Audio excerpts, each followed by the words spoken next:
ಒಂದು ದೇಶದ ಪವರ್ ಇರೋದು ಆ ದೇಶದ ಮಿಲಿಟರಿ ಶಕ್ತಿ ಮೇಲೆ. ದೇಶಕ್ಕೆ ಮಿಲಿಟರಿ ಬಲವೇ ದೊಡ್ಡ ಶಕ್ತಿ. ನಮ್ಮಲ್ಲಿ ಉತ್ತಮವಾದ ಸೇನೆ ಇದ್ರೆ ಶತ್ರು ದೇಶಗಳು ದಾಳಿ ಮಾಡೋಕೆ ಹೆದರ್ತವೆ. ಸೇನೆ ಸ್ಟ್ರಾಂಗ್ ಇದ್ರೆ ಆ ದೇಶ ಪಕ್ಕಾ ಸೇಫ್ ಅಂತಾನೆ ಹೇಳ್ಬೋದು. ಈಗ 2025ರಲ್ಲಿ ವಿಶ್ವದ ಟಾಪ್ 10 ದೇಶಗಳ ಪಟ್ಟಿ ಇದು ಗ್ಲೋಬಲ್ ಫೈರ್ ಪವರ್ ಎಂಬ ಸಂಸ್ಥೆ ಬಿಡುಗಡೆ ಮಾಡಿದೆ.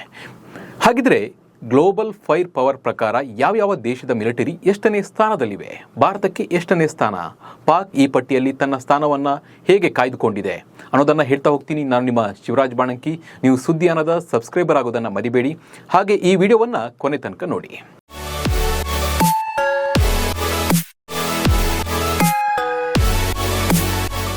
ಗ್ಲೋಬಲ್ ಫೈರ್ ಪವರ್ ಎಂಬ ಸಂಸ್ಥೆ ಮಿಲಿಟರಿ ಶಕ್ತಿಯ ಆಧಾರದ ಮೇಲೆ ವಿಶ್ವದ ದೇಶಗಳಿಗೆ ಟಾಪ್ ರ್ಯಾಂಕಿಂಗ್ ಪಟ್ಟಿ ನೀಡಿದೆ. ಗ್ಲೋಬಲ್ ಫೈರ್ ಪವರ್ ಇಂಡೆಕ್ಸ್ ಪ್ರಕಾರ ಭಾರತ ವಿಶ್ವದ ಟಾಪ್ 5 ಶಕ್ತಿಶಾಲಿ ಮಿಲಿಟರಿ ಶಕ್ತಿಗಳಲ್ಲಿ ಒಂದಾಗಿದೆ. ಗ್ಲೋಬಲ್ ಫೈರ್ ಪವರ್ ಸೂಚ್ಯಂಕವು ಮಿಲಿಟರಿ ಘಟಕಗಳು, ಆರ್ಥಿಕ ಸ್ಥಿತಿ, ಲಾಜಿಸ್ಟಿಕ್ಸ್ ಸಾಮರ್ಥ್ಯ ಸೇರಿ 60ಕ್ಕೂ ಹೆಚ್ಚು ಅಂಶಗಳನ್ನು ಪರಿಗಣಿಸಿ ಅದರ ಆಧಾರದ ಮೇಲೆ ಮೌಲ್ಯಮಾಪನ ಮಾಡಿದೆ. ಈ ಪಟ್ಟಿಯಲ್ಲಿ ಭಾರತ ವಿಶ್ವದ ಬಲಿಷ್ಠ ಸೇನೆಗಳ ಪೈಕಿ 4ನೇ ಸ್ಥಾನದಲ್ಲಿ ಇದೆ. ಬಲಿಷ್ಠ ಸೇನೆಗಳ ಪಟ್ಟಿಯಲ್ಲಿ ಅಮೆರಿಕ ನಂಬರ್ 1 ಸ್ಥಾನದಲ್ಲಿದ್ದರೆ, ರಷ್ಯಾ 2ನೇ ಸ್ಥಾನದಲ್ಲಿದೆ, ಚೀನಾ 3ನೇ ಸ್ಥಾನದಲ್ಲಿದ್ದು, ಪಾಕಿಸ್ತಾನ 12ನೇ ಸ್ಥಾನಕ್ಕೆ ಕುಸಿದಿದೆ. ಹಾಗಿದ್ರೆ ಬನ್ನಿ ಒಂದ್ಸತಿ ಯಾವ್ಯಾವ ದೇಶ ಎಷ್ಟೆಷ್ಟೇ ಸ್ಥಾನದಲ್ಲಿ ಇದೆ ಅಂತ ಹೇಳ್ತಾ ಹೋಗ್ತೀನಿ, ನೋಡ್ಕೊಂಡು ಬರೋಣ ಬನ್ನಿ.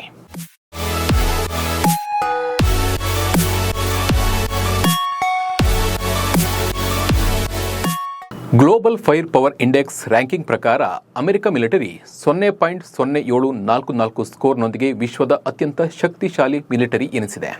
ರಷ್ಯಾ ಸೇನೆಯು 0.0788 ಮತ್ತು ಚೀನಾ ಮಿಲಿಟರಿಗೆ 0.0788 ಸ್ಕೋರ್ ನೀಡಲಾಗಿದೆ. ಇನ್ನು ಭಾರತವು 0.1184 ಸ್ಕೋರ್ನೊಂದಿಗೆ ವಿಶ್ವದ 4ನೇ ಅತ್ಯಂತ ಶಕ್ತಿಶಾಲಿ ಮಿಲಿಟರಿ ಶಕ್ತಿಯಾಗಿ ಸ್ಥಾನ ಪಡೆದಿದೆ. ಇನ್ನು ದಕ್ಷಿಣ ಕೊರಿಯಾ ಸೇನೆ ಟಾಪ್ 5ರ ಪಟ್ಟಿಯಲ್ಲಿ 5ನೇ ಸ್ಥಾನವನ್ನು ಪಡೆದಿದೆ. ಯುಕೆ 0.1785 ಸ್ಕೋರ್ನೊಂದಿಗೆ 6ನೇ ಸ್ಥಾನದಲ್ಲಿ ಪಡೆದಿದೆ. ಇನ್ನು ಫ್ರಾನ್ಸ್ 0.1878 ಸ್ಕೋರ್ನೊಂದಿಗೆ 7ನೇ ಸ್ಥಾನದಲ್ಲಿದ್ದರೆ, ಜಪಾನ್ 0.1839 ಸ್ಕೋರ್ನೊಂದಿಗೆ 8ನೇ ಸ್ಥಾನದಲ್ಲಿ ಇದೆ. ಇನ್ನು ಟರ್ಕಿ 0.1902 ಸ್ಕೋರ್ನೊಂದಿಗೆ 9ನೇ ಸ್ಥಾನದಲ್ಲಿದ್ದರೆ, ಇಟಲಿ 10ನೇ ಸ್ಥಾನವನ್ನು ಪಡೆದಿದೆ. ಪಾಕಿಸ್ತಾನಕ್ಕೆ 12ನೇ ಸ್ಥಾನ. ಇನ್ನು ಭಾರತದ ಜೊತೆ ಯಾವಾಗಲೂ ಕಿರಿಕ್ ಮಾಡೋ ಪಾಕಿಸ್ತಾನ ಟಾಪ್ 10ರ ಪಟ್ಟಿಯಿಂದಲೂ ಸ್ಥಾನವನ್ನು ಪಡೆದಿಲ್ಲ. ಇನ್ನು ವಿಶ್ವದಲ್ಲಿ 12ನೇ ಸ್ಥಾನ ಪಡೆದಿರುವ ಪಾಕಿಸ್ತಾನ ಸೇನೆ ಒಟ್ಟು 17,400 ಲಕ್ಷ ಸೇನಾ ಬಲ ಹೊಂದಿದೆ. ಪಾಕಿಸ್ತಾನವು ಪರಮಾಣು ಶಸ್ತ್ರಾಸ್ತ್ರ ಹೊಂದಿದ್ರೂ ಸಹ ಗ್ಲೋಬಲ್ ಫೈರ್ ಪವರ್ ಪಟ್ಟಿಯಲ್ಲಿ 12ನೇ ಸ್ಥಾನದಲ್ಲಿ ಕುಸಿದಿದೆ. ಇನ್ನು ಪಾಕಿಸ್ತಾನವು ಪರಮಾಣು ಶಸ್ತ್ರಾಸ್ತ್ರ ಹೊಂದಿದ್ರೂ ಸಹ ಗ್ಲೋಬಲ್ ಫೈರ್ ಪವರ್ ಪಟ್ಟಿಯಲ್ಲಿ 12ನೇ ಸ್ಥಾನಕ್ಕೆ ಕುಸಿದಿದೆ. ವಾಯುಪಡೆ, ನೌಕಾಪಡೆ ವಿಷಯದಲ್ಲೂ ಪಾಕಿಸ್ತಾನ ಭಾರತದ ಹತ್ತಿರಕ್ಕೂ ಬಂದಿಲ್ಲ. ಇನ್ನು ಹಾಗಿದ್ರೆ ಭಾರತದ ಪವರ್ ಹೇಗಿದೆ ಈ ಒಂದು ಸೇನಾ ಇದರಲ್ಲಿ ಅಂತ ನೋಡ್ತಾ ಹೋಗೋಣ ಬನ್ನಿ.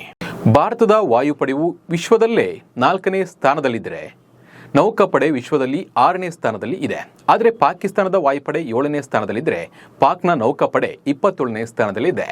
ಭಾರತವು ರಕ್ಷಣಾ ಉತ್ಪಾದನೆ ಮತ್ತು ಸ್ವಾವಲಂಬನೆಗೆ ಒತ್ತು ನೀಡುತ್ತಿದ್ದು ತನ್ನ ಶಕ್ತಿಯನ್ನು ಮತ್ತಷ್ಟು ಹೆಚ್ಚಿಸಿಕೊಂಡಿದೆ.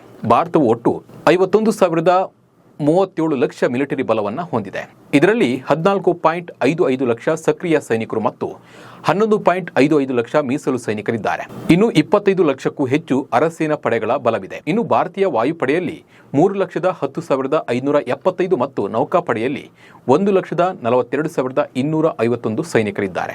ಇನ್ನು ಭಾರತವು T-90 ಭೀಷ್ಮ ಮತ್ತು ಅರ್ಜುನ ಟ್ಯಾಂಕರ್ಗಳು, ಬ್ರಹ್ಮೋಸ್ ಮತ್ತು ಪಿನಾಕ ರಾಕೆಟ್ ವ್ಯವಸ್ಥೆಯಂಥ ಸುಧಾರಿತ ಶಸ್ತ್ರಾಸ್ತ್ರವನ್ನು ಹೊಂದಿದೆ.